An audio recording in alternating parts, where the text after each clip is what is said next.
Pria ditemukan tewas di plafon kosong rumah milik tetangga, 3 minggu hilang.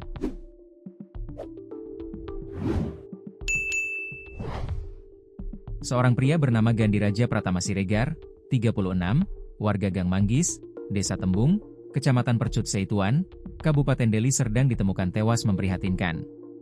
Ia ditemukan meninggal dunia dalam keadaan mulai membusuk di atas plafon rumah kosong milik tetangganya. Sabtu, 27 September 2025, sekira pukul 8 WIB pagi tadi. Kapolsek Medan Tembung AKP Maju Tarigan mengatakan, penemuan mayat pertama kali diketahui salah satu warga yang disuruh pemiliknya mengecek kondisi rumah. Di lokasi tercium aroma menyengat hingga akhirnya masuk ke dalam dan melihat cairan minyak mayat bergelimang di lantai. Begitu melihat ke atas, terlihat plafon sudah sedikit jebol akibat menahan beban mayat mulai membusuk.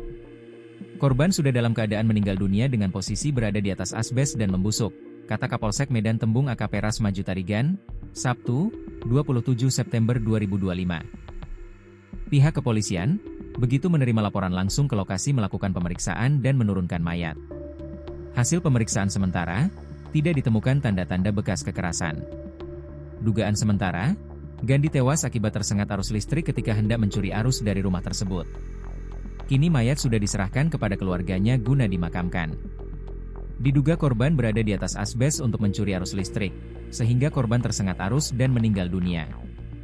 Kepala Dusun 9, Desa Tembung, Sofian mengatakan, menurut keterangan keluarganya, korban sudah tidak kelihatan selama 3 minggu belakangan.